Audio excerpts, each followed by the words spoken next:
Hay escritores que tienen la necesidad de contar sus historias y de probarlas con los demás y todo el tiempo están diciendo que van a escribir de este tema o te leen pasajes. Yo tengo la superstición de que si yo cuento una historia la arruino por completo. Julio conocía bien esa pequeña calle del centro, a unos metros del Zócalo, donde se alzaba la iglesia de Santa Teresa, ahora convertida en museo y templo del performance. Ramón López Velarde había sido velado en esa calle y ahí había estado la primera imprenta del país. Como en tantas cosas, había una disputa al respecto. Julio había trabajado el tema para los cursos panorámicos que daba en sus tiempos de La Haya, antes de que pudiera concentrarse en los autores que a muy pocos interesaban. En un libro leí que una de las disciplinas del budismo zen más o menos trata de tener ocupado el cuerpo en algo, algún proceso manual para liberar la mente y que actúe por su cuenta. Yo de manera instintiva encontré siempre esto con las llaves.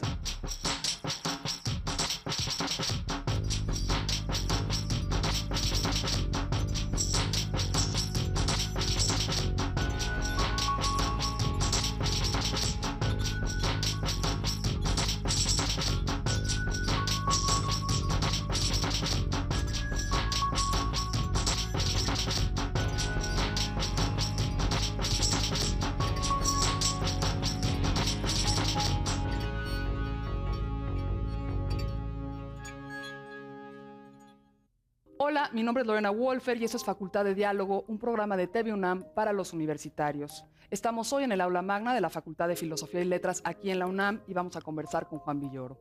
Juan Villoro nació en la Ciudad de México en 1956. Es novelista, cuentista, ensayista y autor de libros para niños y estudió sociología en la Universidad Autónoma Metropolitana. Ha sido profesor de literatura en la UNAM, en Yale University y la Universidad Pompeu Fabra de Barcelona, además de impartir talleres de creación y cursos en distintos espacios. Villoro ha colaborado en revistas como La Palabra y el Hombre, Nexos, Vuelta y Proceso, y en periódicos como Uno más Uno y La Jornada, y durante 3 años dirigió el suplemento de esta última, es decir, de La Jornada. Obtuvo el premio Javier Villaurrutia en 1999 por su libro de cuentos La Casa Pierde, el premio Mazatlán 2000 por los ensayos de efectos personales y el premio Herralde 2004 por la novela El Testigo. Entre sus obras más recientes se cuentan El Testigo, Anagrama 2004, Safari Accidental, Joaquín Mortiz 2005 y Dios es Redondo, Planeta 2006. Yo siempre dije que me quería dedicar a escribir para no tener que levantarme temprano, pero bueno, la vida te impone otras circunstancias. Tengo un horario más o menos como de empleado de banco, o sea, como hasta las 2 de la tarde escribo y luego me voy por los niños al colegio. Y luego en las tardes más o menos escribo, leo, picoteo un poco trabajos pendientes, me meto en internet, cosas así. La principal fuente de diálogo y de inspiración para escribir para mí es mi hija Inés, que ahora tiene 7 años. Yo tengo una tendencia muy infantil a la escritura. Yo creo que es una de las razones por las que escribo para niños. Entonces, el diálogo con Inés siempre es muy fecundo porque ella me está todo el tiempo estimulando a hacer historias. Ella misma escribe muchas historias. Me esfuerzo bastante a escribir porque requiere de una disciplina que no siempre tienes ganas de ejercer, ¿no?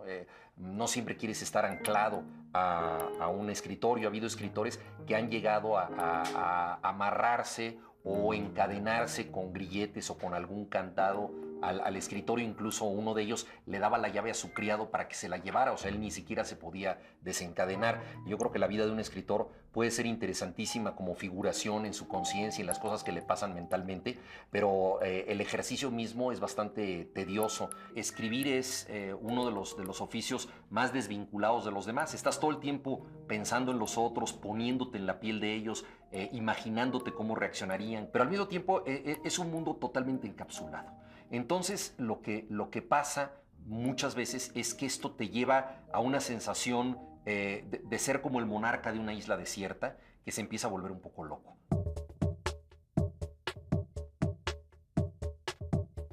Pues Juan, muchísimas gracias por estar con nosotros hoy en la Facultad de Filosofía y Letras. Muchísimas gracias a ustedes, a nuestro público universitario. Este programa, como ya decíamos antes, es para los universitarios. La idea es traerles a invitados a las facultades para que dialoguen con ellos, puedan conversar y quizá tener un intercambio que difícilmente se da de otra forma.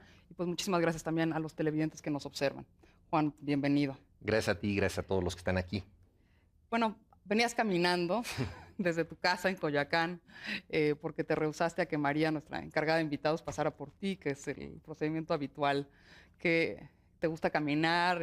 Me gusta muchísimo caminar. Yo siempre me acuerdo de esa imagen de Borges, que incluso cuando ya estaba totalmente ciego, recorría las calles de Buenos Aires, iba componiendo mentalmente poemas magníficos, iba repasando lo mucho que había leído, como si fuera no por un paisaje urbano, sino por las páginas de un libro. Esto además facultado pues, por la ceguera, en donde su entorno era totalmente imaginario. Yo nunca he alcanzado esa dimensión de la caminata totalmente enciclopédica y perfecta. Me hago la ilusión de que se me van a ocurrir ideas magníficas, pero más bien me pongo a pensar en asuntos personales, en chismes, en cosas que tengo que decir, y quizás se trata de una forma de terapia, ¿no? De un desahogo que tengo y bueno, y de las pocas oportunidades que tengo también de practicar algún tipo de deporte no extremo, porque ya casi todos son extremos para mí. Caminar podría ser considerado un deporte extremo. En esta ciudad, México, sí, hay que hasta decirlo, cierto ¿no? punto. En esta ciudad, sí, tienes toda la razón. En esta ciudad, sí, de pronto y tienes que sortear los coches, incluso en la banqueta, ¿no? Eso es una de las características de esta ciudad, que alguien se está estacionando sobre la banqueta en el momento en que tú pasas por ahí, y entonces sí tienes que tener ciertos reflejos, ¿no? Urbanos. ¿Cuál, si tuvieras que decirnos uno, cuál es el primer recuerdo que tienes? O sea, la primera imagen que se te haya quedado como grabada de tu infancia. La primera imagen que yo tengo es de Guadalajara, porque mi papá se fue a vivir a Guadalajara y a dar clases allá. Yo tenía 2 años. Me dejaron a que me cuidara una familia y ellos se fueron al cine o a algún lugar. Y recuerdo el momento en que mi padre pasó por mí, me envolvió como un taco en una cobija, y me puso sobre su hombro. Y en el momento en que me puso sobre su hombro, naturalmente yo me desperté. Entonces él iba como San Cristóbal con el niño Jesús, así, caminando. Y yo recuerdo el momento y veo nítidamente y una casa que se aleja, como en un traveling así de una película, ¿no? Una casa típica de los años 50, y es la primera imagen que yo tengo de una casa ajena donde yo había dormido. ¿Cómo fue tu infancia y tu adolescencia como hijo de Luis Villoro? Bueno, yo no tenía la menor idea de que mi papá era alguien relacionado con la, digamos, la enseñanza de la filosofía, porque me resultaba muy abstracto su trabajo.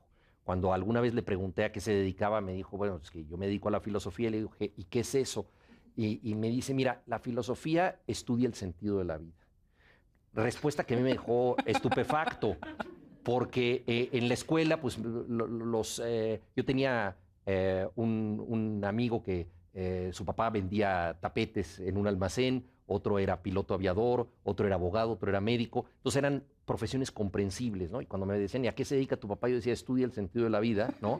Pues realmente pertenecía yo a una familia bastante extravagante. Entonces no lo asociaba mucho con algo concreto. Sabía que tenía libros y libros incomprensibles, ¿no? Entonces la relación con él, desde el punto de vista de lo que él hacía, yo creo que empezó a cobrar así como visos de realidad cuando él ya se había separado de mi madre y yo estaba en la secundaria y empecé a entender qué era lo que él hacía y a qué se dedicaba. Y a partir de entonces y a través mucho de los libros, establecimos una relación de bastante complicidad, de discusión de libros, y pues naturalmente siempre fue útil para mí tener a alguien cerca que pudiera enseñarme o aconsejarme en muchas cosas vinculadas con la cultura, con la historia del pensamiento.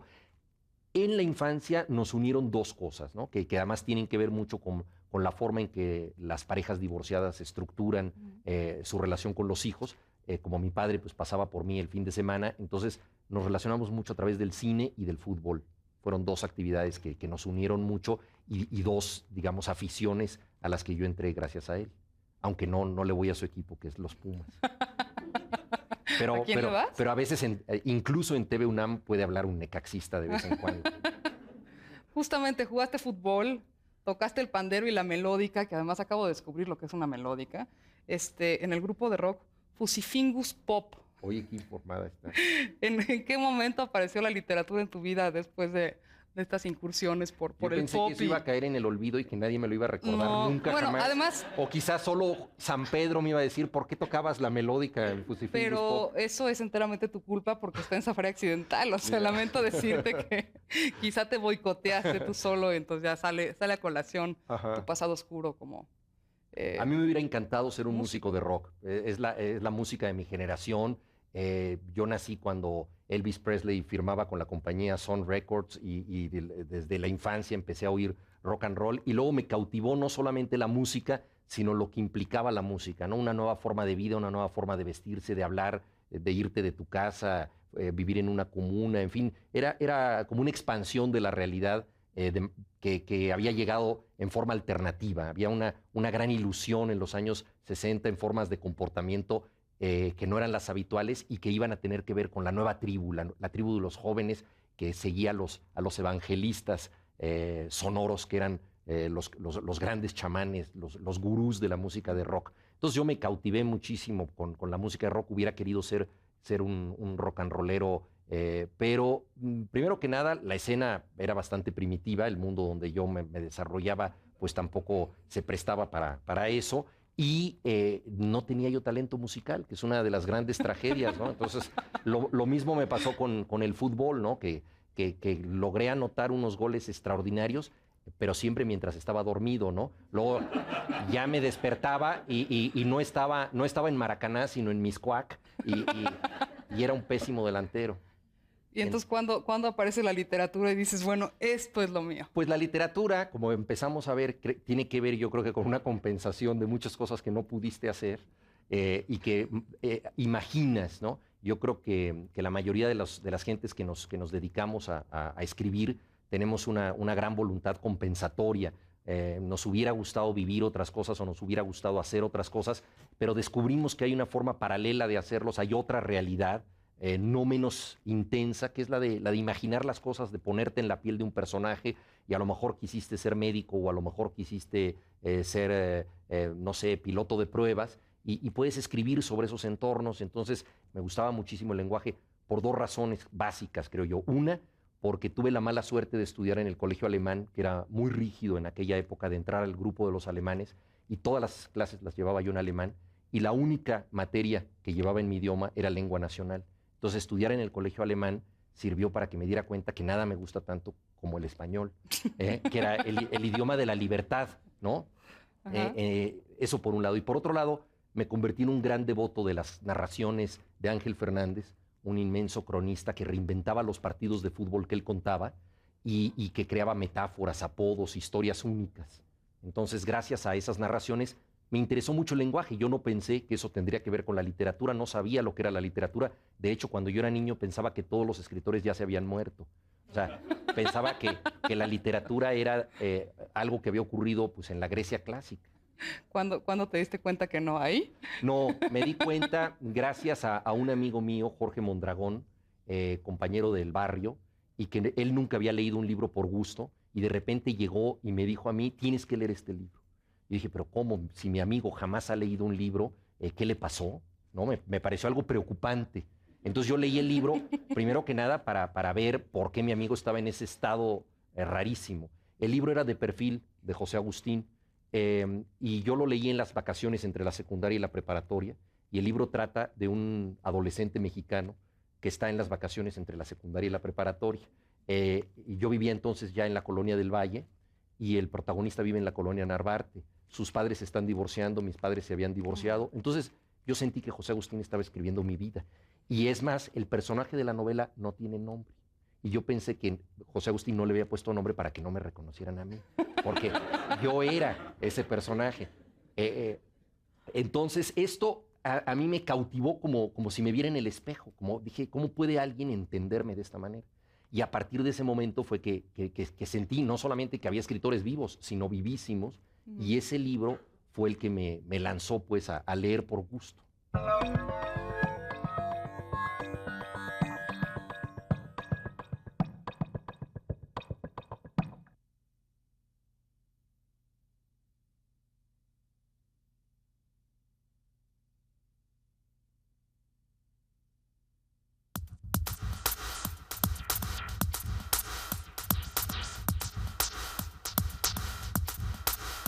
Dependiendo de los géneros, hay acercamientos distintos al inicio, que para mí siempre es borroso. Casi siempre cuando escribo un cuento, todo surge de una imagen que tengo, una especie de fotografía, que me inquieta mucho. Es como si los personajes de esa fotografía hubieran llegado ahí y yo quisiera saber qué les pasó antes y por qué se metieron en esa escena y qué les va a pasar después. Para una novela casi siempre es algo mucho más sonambúlico o nebuloso, en donde me van interesando cosas dispersas que son demasiado complicadas para trabar en una sola historia y que me empiezan a inquietar a través del tiempo. Y lo que me interesa mucho de escribir una novela es que la verdad es que no sé muy bien a dónde voy. En cambio, en las crónicas, en los reportajes, las entrevistas, pues sí tengo que tener muchísimo control porque hay que escribir muy rápido, en un número de caracteres determinados. Es un trabajo contrarreloj. Los jefes de redacción suelen ser musas furibundas que tienen un pésimo carácter, les está reventando la úlcera, te culpan de que otra vez tuvieron que ir a ver al gastroenterólogo, y todas estas circunstancias te están metiendo en una presión a la que tú te tienes que someter, pero sin perder nunca ese control de que el texto tiene que ser perfectamente legible.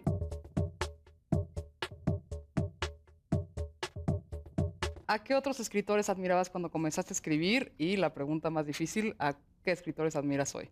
Bueno, yo creo que fui uno de los escritores más incultos de la historia de la literatura, porque había leído un libro por gusto y ya quería escribir un libro. Nada más. O sea, leí de perfil y dije, esto está tan cerca de mí que siento que una serie de experiencias que yo no he vivido en clave literaria pueden ser material narrativo. Este fue un descubrimiento alucinante. O sea, yo pensaba que una historia para estar en un libro tenía que estar prestigiada por algo excesivo o remoto. O sea, tenía que ser, no sé, la conquista del Polo Norte, o tenía que ser la caída de Roma o de Constantinopla. Digo, yo no lo tenía así elaborado, pero intuía que los libros trataban de estas cosas. No pensé que la historia de nosotros, la historia que vivimos, podía ser un misterio narrable. Y eso fue el gran regalo, digamos, que obtuve en este descubrimiento de que la literatura me incluía y de manera definitiva. Entonces empecé a escribir de una manera muy intuitiva. Había un taller literario aquí en la UNAM al que le debo muchísimo, en el piso 10 de Rectoría, que daba Miguel Donoso Pareja, un escritor ecuatoriano que vivió en México. Entré a ese taller y rápidamente los compañeros de taller y todo me pusieron en contacto con lo que ellos estaban leyendo. Y mi dios durante muchos años fue Julio Cortázar, un escritor que yo admiré muchísimo, y pues leí mucho a Borges, Bioy Casares y escritores norteamericanos que hasta la fecha me gustan mucho, Hemingway, posteriormente Raymond Carver, en fin, ¿no? Y luego, pues, escritores actuales, bueno, conservo una gran devoción por Borges. A Cortázar casi no lo leo, salvo cuando tengo que dar una clase sobre él, porque de alguna manera se mantiene como un escritor de esa época que quiero mantener intacta, como en donde yo confundía la lectura con la vida. O sea, yo leí, por ejemplo, Rayuela de Cortázar como un libro de autoayuda. O sea, yo quería ser ese personaje. Yo quería enamorarme de una muchacha como La Maga, quería vivir en París, quería hacer todas esas cosas. Entonces, los lectores de Cortázar, con una devoción muy especial, queríamos ser esos personajes. ¿Consideras que existen preocupaciones constantes en tu literatura, tanto en ficción como en los ensayos y crónicas, o una serie como de quizá hilos conductores de todo tu trabajo, o los ves como simplemente acercamientos distintos en distintos momentos de tu vida? ¿Cómo ves toda tu obra hoy? Siempre es complicada la manera en que uno se analiza a sí mismo. A veces uno puede arrojar más luz sobre otros autores y ser más objetivo, pero no sé, pensando un poco sobre lo que yo he hecho, creo que sí hay algunas preocupaciones constantes. Por ejemplo, el mundo de la infancia. A mí me interesa muchísimo el mundo de la infancia. Yo creo que las cosas más importantes que nos ocurren antes de los 12 años. Y uno de los grandes problemas es elaborar esa infancia, establecer contacto con ella, y tratar un poco de ser fiel al niño que fuimos. Entonces, por eso me interesa mucho, por ejemplo, escribir de fútbol, que es una recuperación de la infancia. Por eso me gusta mucho escribir para niños. Y por eso cada vez que escribo novelas o cuentos, hay personajes que están determinados por algo definitivo que les pasó en la infancia. En esa medida me interesan mucho personajes que son un tanto débiles. No me interesan personajes muy activos y muy logrados, sino personajes más bien vulnerables. Personajes que son más testigos de los hechos que personajes que pretenden ser los dueños de la acción. por eso, bueno, escribí una novela que se llama El Testigo, justamente que reflexiona sobre esta capacidad de ver el mundo más como un observador que como un protagonista que cree que él es el que desarrolla las cosas. Y yo creo que secretamente ver las cosas, narrarlas, es también una forma de protagonismo, una forma tímida si se quiere, pero es necesario que alguien dé cuenta de esta experiencia. Y es un poco lo que hacen los niños. A mí me interesa mucho la situación en que un niño se entromete en el mundo de los adultos. O sea, no solo pensar el mundo de la infancia, sino el cruce, a veces insospechado, en que se da la situación que un niño fisga, atisba el mundo de los adultos, digamos, la realidad adulta vista desde una altura de las rodillas, como ven los niños.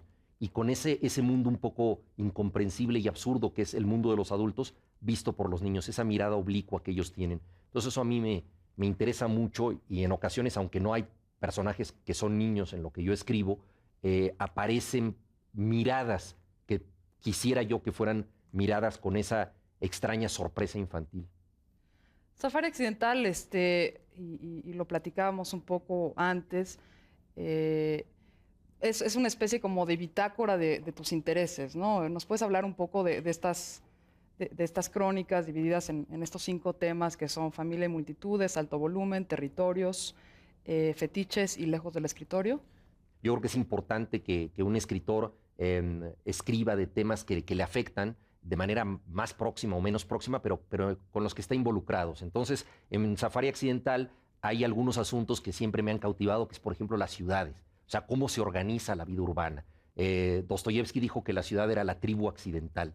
O sea, una tribu que se reunió por el hecho de que había calles para congregarla. Y cada una de las ciudades tiene un ritmo especial, una manera singular de articularse. Quien viaja a una ciudad encuentra un misterio en ella. Yo he vivido en algunas ciudades distintas, en Berlín, en Barcelona, en México, y me ha interesado también contrastar las ciudades. Entonces, en Safari Accidental aparecen algunas ciudades que me parece que definen mucho nuestro tiempo, como Berlín, donde estuvo el muro, Disney World, que es una falsa ciudad, es un parque temático inventado como ciudad. ¿O no? O no, pero digamos que es esa ciudad de lo irreal que se vuelve hiperreal, ¿no? Y luego está también La Habana, que es una ciudad clave para América Latina, que se sustrae a la lógica normal de otras ciudades, y Tijuana, que es una ciudad fronteriza, donde se mezclan dos realidades muy contrastadas. Y luego el libro incluye algunos fetiches que son míos, algunos compartimos los mexicanos, por ejemplo, el Chile. Yo creo que el Chile es una manera casi de articularnos en forma religiosa a los mexicanos. Tenemos una confianza casi trascendente en que el chile nunca nos va a hacer daño, en que mientras más chile podamos comer, estamos probando nuestra identidad de una manera casi religiosa. Es como si rezáramos de manera candente con la lengua cada vez que comemos chile, ¿no? No conozco a un mesero mexicano que cuando un turista le pregunta, oiga, ¿esto va a picar? No conozco un mesero que diga, sí, pica muchísimo, no se lo coma. Un mesero, por orgullo nacional, dice, no se preocupe, no pica nada. Y claro, y pica muchísimo. Entonces, esta relación tan extraña que tenemos con el chile desde niños, que lo tomamos con los dulces, me parece cautivadora. Luego, las computadoras que se han convertido en una prolongación de nuestro cuerpo y de nuestra mente, la idea de la belleza contemporánea, Miss Universo y otro tipo de fetiches, los animales, la relación que tenemos con los animales, que también puede ser una relación muy próxima y fetichista. En fin, hay esa zona. Y luego también el libro pues pasa por situaciones de la música de rock, que me interesa muchísimo. Cuando yo trabajaba escribiendo los guiones del programa de rock El Lado Oscuro de la Luna en Radio Educación hace muchísimos años, a fines de los años 70, yo pensé que estábamos nosotros cubriendo, digamos, el horizonte de lo nuevo, pero que ese tipo de música ya no iba a perdurar. Y hoy en día, a través de iPod, de Internet, de una serie de cosas, te das cuenta que los jóvenes oyen a Led Zeppelin, a los Doors, a los grupos de entonces, junto con los grupos contemporáneos. Entonces el rock tiene una curiosa manera de perdurar y ha llevado a fenómenos tan extravagantes como el rock de la tercera edad, ¿no? Protagonizado por grupos como los Rolling Stones. Entonces, digamos, este acto de envejecimiento creativo que es el rock, a mí me parece muy, muy interesante. Yo vi a los Rolling Stones cuando eran cuarentones. Los vi en Berlín por primera vez y me pareció que eran personas que se debían jubilar, que no tenían nada que hacer y me parecieron muy poco interesantes. Estaban además cortejando la música disco y todo el momento del disco Emotional Rescue. Y a los 40 años me parecieron aburridísimos y a los 60 años me parecen unos viejos fascinantes. Entonces, un fenómeno extraño en una música que se postulaba como joven, ¿no? Entonces, esta manera de deteriorarse, ¿no? Sin que haya un acabamiento, que es la música de los Rolling Stones, este deterioro tan intenso que han tenido ellos físicamente y la capacidad de seguir cautivando e incluso escandalizando, me parece sorprendente. Entonces, bueno, en Safari Accidental hay todo un tramo dedicado a este tipo de rock de la tercera edad, con Yoko Ono como figura emblemática, que además la viuda ya negra es una del rock. estrella pop, Sí. ¿no? Por supuesto. ¿Cómo fue tu relación con estos personajes pop? Con Mick Jagger, con Peter Gabriel. Bueno, el mundo de las celebridades es un mundo de irrealidad, ¿no? Es como hablar con un logotipo, como hablar con un anuncio de neón, ¿no? Son personas que han perdido cualquier capacidad de vida interior.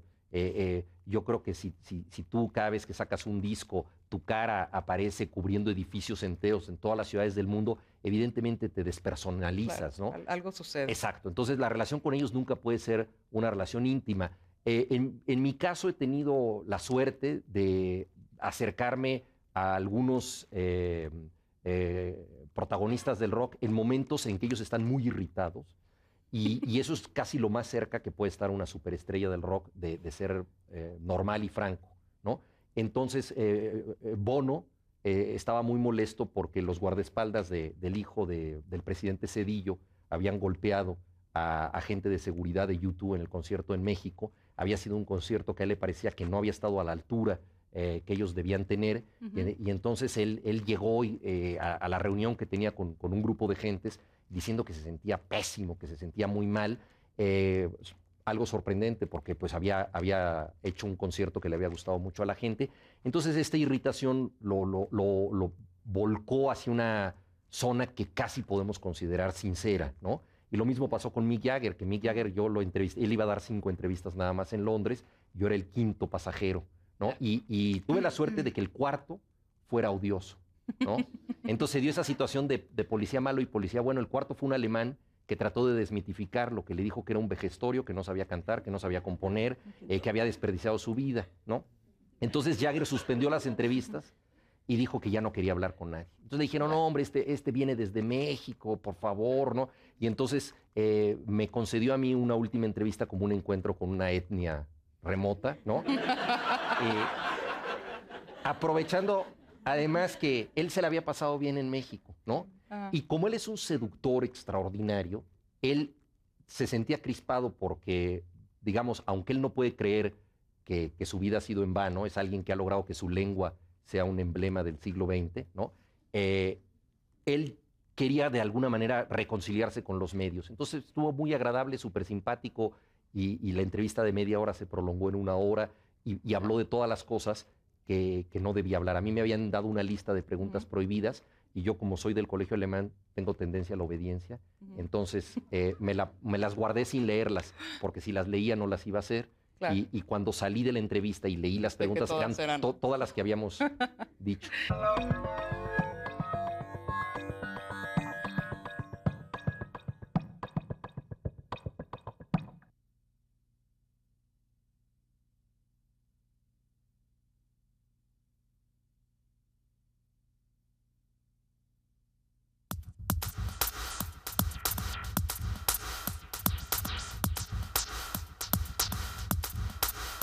Elegir un equipo es una forma de elegir cómo transcurren los domingos. Unos optan por una escuadra de sólido arraigo familiar, otros se inclinan con claro sentido de la conveniencia por el campeón de turno. En ocasiones, una fatalidad regional decide el destino antes de que el sujeto cobre conciencia de su libre albedrío y el hincha nace al modo ateniense, determinado por la ciudad.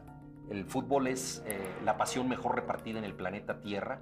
La FIFA tiene más agremiados que la ONU, lo cual revela que el planeta se ha organizado mucho mejor para celebrar campeonatos mundiales que para impedir las guerras.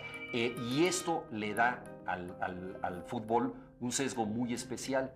Yo había escrito bastante de fútbol, había ido a cubrir algunos mundiales, había hecho entrevistas, pero quería que el libro fuera redondo como el título y que se pudiera leer de principio a fin como un partido de fútbol. Charles de Gaulle se quejaba de lo difícil que era gobernar una nación con más de 300 tipos de quesos. Lo mismo puede decirse de México y sus chiles. El único rasgo común de esta diversidad es el siguiente. Cuando le preguntas a un mexicano si algo le pica, te dice que no. Safari Accidental es un libro de crónicas, una recopilación del trabajo que he hecho en los últimos años sobre algunos temas que me apasionan, y también hay reflexiones sobre el género mismo de la crónica, una relación con mi padre durante el movimiento del 68. A Julio le intrigaba el doble origen conjetural de los primeros tipos móviles, monedas o campanas. Un verso de López Velarde unía bien las dos opciones. Las campanadas caen como centavos. Y a través de la búsqueda de López Velarde, el protagonista del Testigo empieza a buscar el hilo perdido de su amor en México, lo que él dejó en este país, y empieza a redescubrirse en el país.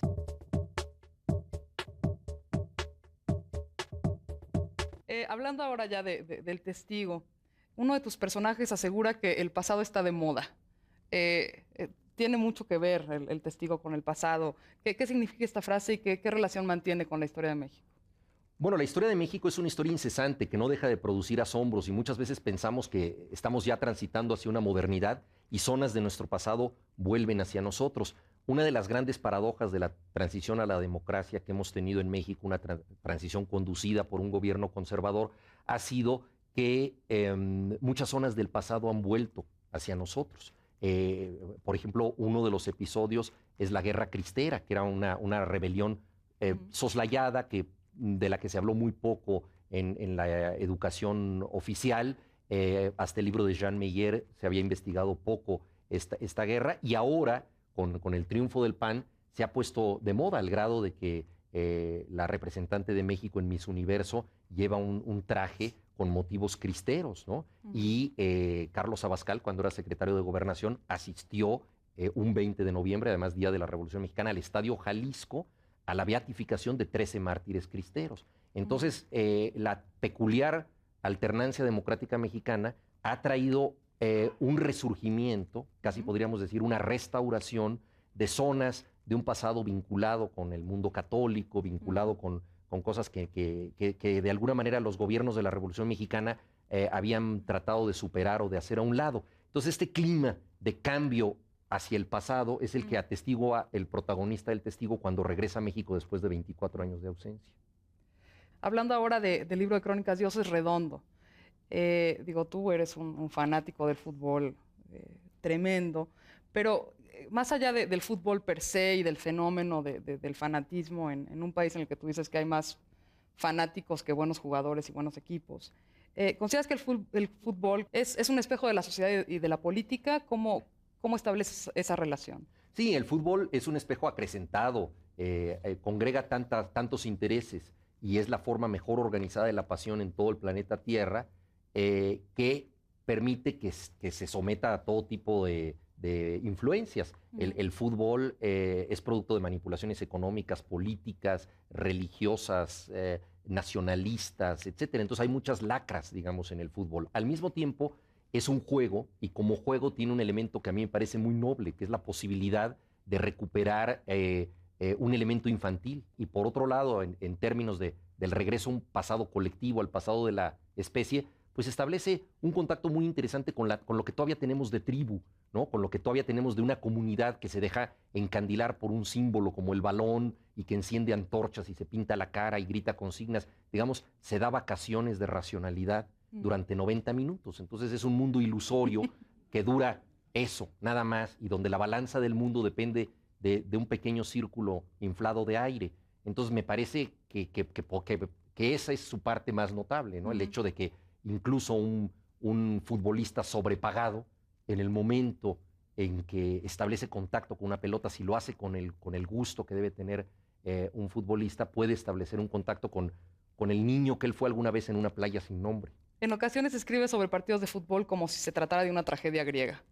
¿Cuál consideras que ha sido el momento más trágico en la historia del fútbol? Uy, no, pero hay muchísimos momentos trágicos, ¿no?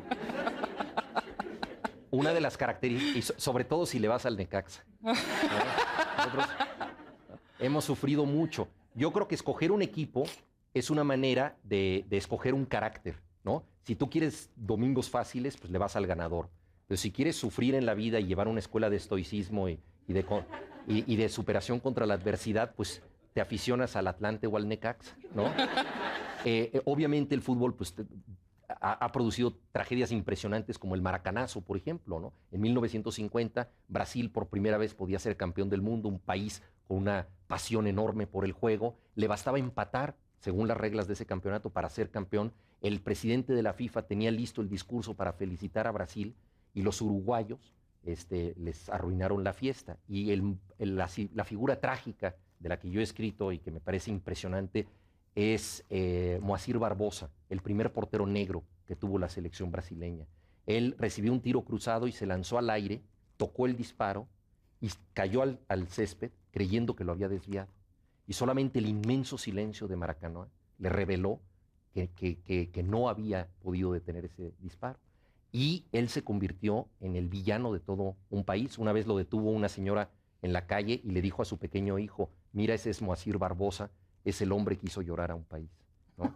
Entonces, fue una figura trágica. Por eso yo escribí una crónica de él que se llama El hombre que murió dos veces, porque realmente murió en 1950 y siguió durante 3 décadas más, 4 décadas más casi, siguió vivo, pero ya nada más de manera civil.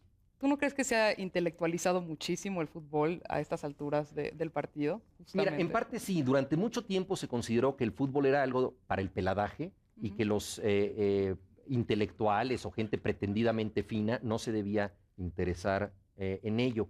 Emanuel Carballo vino a vivir a la Ciudad de México en 1966, cuando se celebraba el Mundial de Wembley. Él venía de Guadalajara, donde hay mucha cultura de fútbol, y se sorprendió de que todos sus amigos escritores no veían el fútbol o fingían que no lo veían, porque en aquella época se consideraba un desdoro, era una cosa populachera y noble.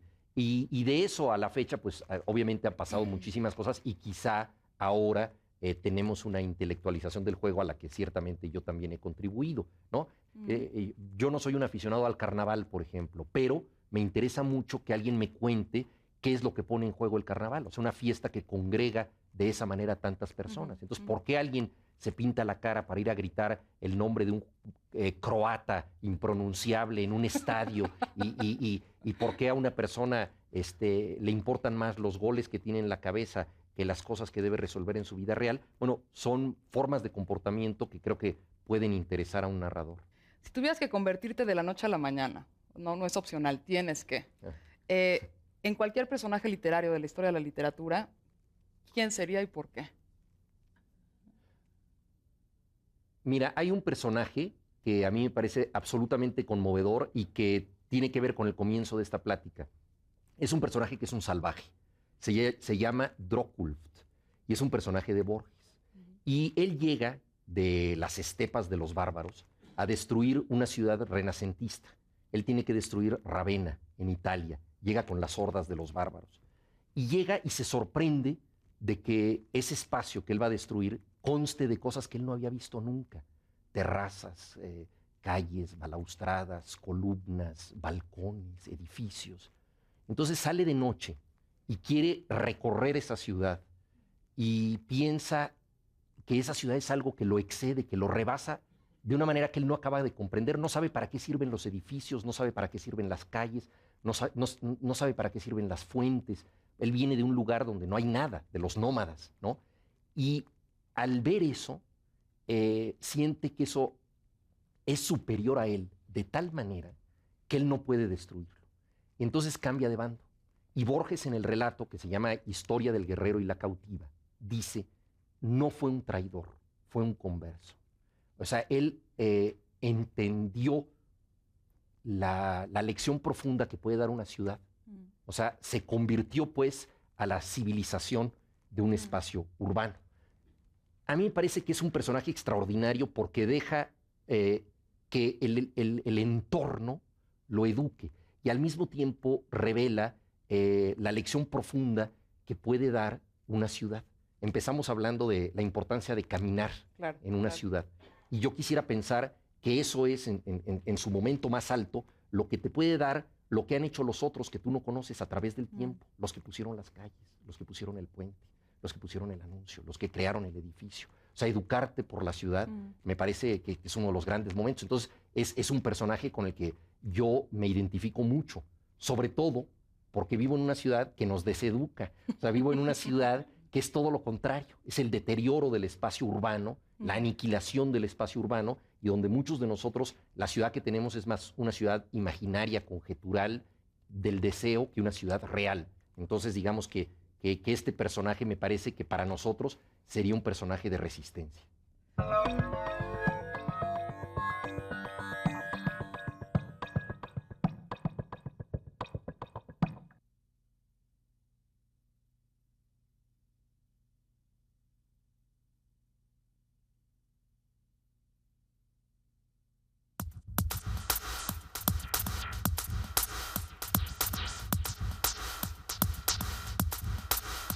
Juan, muy buenos días, muchas gracias. Buenos días, ¿qué tal? Mira, aquí en nuestra facultad desde el primer momento nos advirtieron que no nos iban a enseñar a escribir, desde el primer día. En tu caso, ¿qué formación tuviste? ¿Qué formación académica y si determinó tu quehacer como escritor? Uno de los grandes misterios de la escritura es que se puede aprender, pero no se puede enseñar. O sea, en el sentido de que no se puede enseñar de manera directa a hacer Shakespeare, por ejemplo. Un escritor argentino, César Aira, dio una vez un seminario que se llamaba Cómo ser Rimbaud, y yo le pregunté, oye, ¿cómo salieron tus alumnos? Dice, dice, de lo más decepcionados, porque claro, nadie se convirtió en Rimbaud y que era lo que prometía el curso. Yo creo que un escritor no puede recibir, digámoslo así, todos los secretos del oficio, pero sí puede recibir muchas ayudas paralelas.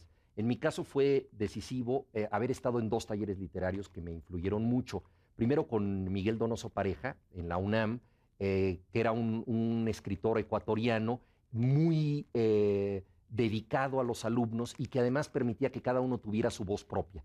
Y nos ahorraba muchos errores, porque muchos de nosotros queríamos, pues no sé, redimir a la clase obrera con un cuento, queríamos cambiar la historia del mundo con un poema, y él nos iba diciendo, bueno, a ver, la literatura por un lado es menos ambiciosa respecto a sus repercusiones sociales inmediatas, pero mucho más rigurosa respecto a su forma. Y yo creo que nosotros aprendimos, digamos, a evitar los errores más graves ahí. Luego estuve en un taller con Augusto Monterroso, que él daba en la Capilla Alfonsina, la biblioteca de Alfonso Reyes, y que era un taller al que se entraba por concurso. Solamente éramos 3 alumnos y cada año trabajábamos con él. Y fue una escuela de rigor, fue una escuela muy, muy severa, y yo creo que a mí me marcó mucho. Y a partir de eso, pues básicamente para mí el proceso de escritura, y creo que para todos los autores, es de ensayo y error. Leer mucho, que yo creo que es lo más importante, y esa es una educación casi secreta, es como ensayar para un violinista. Y por otra parte, escribir mucho y echar a perder muchos borradores, y saber que lo que uno escribe, la mayoría de las cosas van a acabar en el cesto de basura, y ahí es donde deben estar. Entonces, echar mucho a perder. Quisiera preguntarle si usted puede atribuirle a algún aspecto en particular el hecho de que bandas tan legendarias de rock como Zeppelin, como Floyd, como Las Águilas, todos esos grupos sigan vigentes generación tras generación, y que no haya grupos nuevos que permanezcan como esas grandes bandas. Yo creo que con el rock pasó una cosa muy, muy curiosa, ¿no? Mick Jagger había dicho, no me imagino a mí mismo cantando Satisfaction después de los 30 años, ¿no? Y todos los que éramos devotos de la música de rock crecimos justamente con la idea de que no había que confiar en nadie mayor de 30 años. Y yo me acuerdo cuando yo cumplí 30 años y me vi al espejo y dije, en efecto, tenían razón, no se puede confiar en estas personas. Yo mismo ya me consideraba una persona arruinada para siempre. Yo nunca fui tan viejo como a los 30 años. O sea, en ese momento fue cuando yo sentí que el mundo se había acabado para mí por esta juvenofilia que había tenido como gran fanático del rock.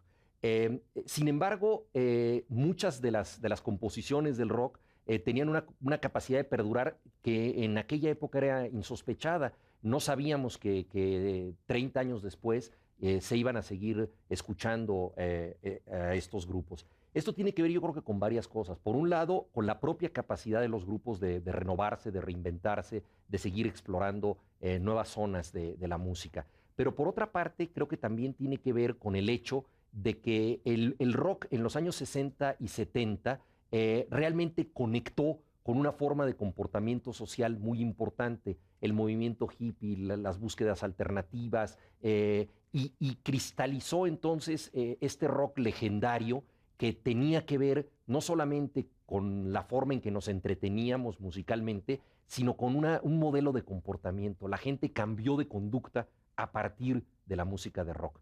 Pero esto no pudo ser igual para los nuevos grupos, porque en la medida en que la sociedad se fue relajando, abriendo a la experiencia musical del rock, dejó de ser una música prohibida, dejó de ser una música de reivindicación y se convirtió en algo bastante común y en un espléndido negocio. Las siguientes generaciones de músicos no venían a decirnos, esta es una nueva forma de comportamiento, sino simple y sencillamente, esta es una nueva expresión artística o esta es una nueva expresión de música comercial. Porque el rock ya no puede ser ese movimiento de renovación social que quiso ser antes, pero los grupos de esa época se mantienen como los expedicionarios que descubrieron un nuevo territorio y naturalmente, pues, al haberlo descubierto, tienen un rango de importancia social mayor que quienes llegaron pues ya como colonos, ¿no?, a ese territorio que había sido descubierto por otros. Mencionabas al inicio que quisiste escribir casi al contacto con tus primeras lecturas. Bueno, también habemos otros que no nos atrevemos a escribir o a publicar algo por el temor de sentirnos inacabados, no preparados para el reto que representa esto. ¿Qué consejo nos darías? ¿Qué es más importante? ¿Venir a la universidad a prepararnos técnicamente? ¿La creatividad, la imaginación, el tema? ¿Qué es la esencia? Yo creo que hay muchas formas de acercarse a la escritura y creo que nadie tiene obligación de ejercerla. Yo no creo que sea mejor una persona que escribe cuentos que una persona que no los escribe. No creo que sea mejor quien se dedique a escribir que quien se dedica a leer, a comentar o a dar clases de literatura. En ese sentido, yo creo que la necesidad de escribir es interior. Ahora bien, una vez que existe esa necesidad, sí se requiere de cierto descaro para ponerla en práctica. Porque cuando tú escribes, aunque sea cosas que no tienen directamente que ver contigo, pues estás poniendo en juego tus emociones, cosas que has vivido, cosas que sientes. Y eso es una cosa muy traumática en los talleres literarios, en donde tú estás exponiendo cosas muy personales. Y de repente los compañeros del taller te dicen, oye, pero este personaje es un imbécil. ¿Cómo puede reaccionar de esta manera? Y claro, el personaje reacciona como tú reaccionaste en tu vida privada. Y estás exponiéndote ante ellos. Y es una cosa dolorosa. Y se abren heridas. Al grado de que quienes hemos estado en talleres literarios, 30 años después, recordamos las cosas terribles que nos dijeron nuestros compañeros de cierto personaje, o cierta burla, o cierta ironía. Eso no se olvida nunca. Entonces, sí se requiere de cierta coraza, pues, para decir, bueno, yo me expongo ante los demás y soporto que lo que yo estoy diciendo pueda ser considerado como algo absurdo, ¿no? Y que es una primera preparación para la crítica literaria, porque luego la crítica literaria pues, se va a ocupar más o menos de lo mismo. O sea, alguien hace un libro con enorme esfuerzo y deja su sangre en él, y de repente a un crítico le parece espantoso, y muchas veces lo grave es que el crítico tiene razón. Yo quisiera saber a qué ideas filosóficas de su padre se adhiere y a cuáles no. Uy, es una pregunta muy complicada, porque realmente el que sabe es él, ¿no? Entonces es complicado hablar de alguien que tiene muchísimos más conocimientos que yo en eso. Yo creo que básicamente, digo, sin entrar en las partes técnicas de la filosofía, que por supuesto yo ignoro, hay mucha familiaridad entre lo que hace mi padre y las cosas que yo hago. Lo que pasa es que, digamos, él piensa más de lo que escribe y yo escribo más de lo que pienso. O sea, mi trabajo tiene que ver más con algo intuitivo, que es la literatura, y tiene que ver más con las emociones, con la forma en que la gente se relaciona sin saber muy bien lo que está haciendo, tal y como nos ocurre en nuestra vida. Y en cambio lo de él es una racionalización pues abstracta de la experiencia. Me interesa mucho su relación con la cultura de México. Él fue de los pioneros en estudiar el mundo indígena. Escribió un libro que se llama Los grandes momentos del indigenismo en México, fue su primer libro, y desde entonces hasta la fecha se ha dedicado de manera muy generosa a ver qué es lo que nosotros podemos pensar del pensamiento o saber del pensamiento indígena, tanto en el tiempo prehispánico como en el mundo contemporáneo. Él ha estado en las juntas de buen gobierno en Chiapas varias veces, y todo eso pues creo que para mí es una gran lección. Luego, él es una persona que le ha dado mucha importancia a la ética, tanto en la filosofía como en su vida práctica. Entonces, yo creo que la ética es un artículo de supervivencia para todos nosotros, ¿no? Fernando Sabater escribió su famoso libro Ética para Amador, justamente para comunicarle a su hijo los valores de la ética. Entonces, en ese sentido, digamos, una rectitud del comportamiento que atraviesa toda su obra a nivel de análisis, a mí me ha parecido muy importante en su propia vida, y desde luego ahí hay un ejemplo que me parece formidable. Luego me ha interesado mucho su relación con el lenguaje. Él tiene un ensayo que se llama La significación del silencio. Yo naturalmente en mi juventud quería apartarme, entre otras cosas, de mi padre, que es una de las cosas que tú quieres hacer como joven. Entonces me aficioné al contrario del silencio, que es el rock, ¿no?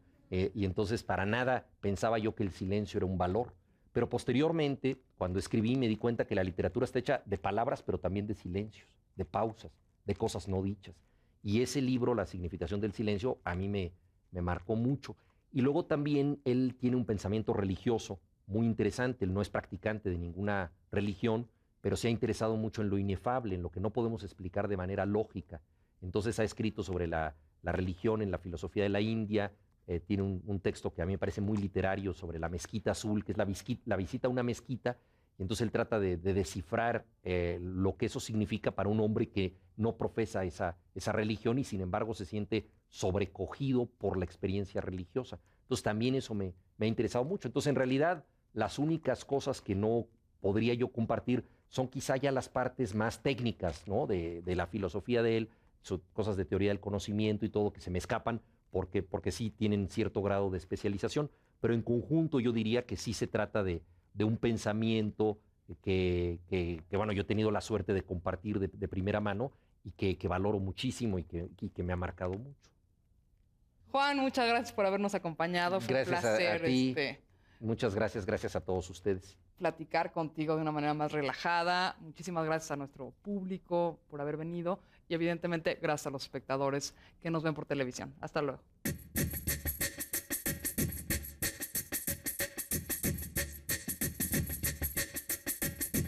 La Facultad de Filosofía y Letras fue fundada en 1910 a iniciativa del escritor y poeta Justo Sierra. En un principio, se le conoció como la Escuela Nacional de Altos Estudios. Más tarde, en octubre de 1924, se convirtió en la universidad que conocemos hoy. Actualmente, la Facultad de Filosofía y Letras ofrece un total de 13 carreras a nivel de licenciatura en el sistema escolarizado y 6 en sistema abierto, 13 maestrías y 12 doctorados. Además, cuenta con un aforo universitario de 10.650 alumnos aproximadamente. El nivel académico se distingue por los profesores eméritos que han impartido clases en sus aulas, como Leopoldo Sea, Antonio Caso y José Gaos en filosofía y Margot Glantz, Sergio Fernández y Juan M. Lope Blanche en literatura. La Facultad de Filosofía y Letras es considerada una de las 20 mejores del mundo en el campo de las humanidades y de las artes por el periódico Times de Londres.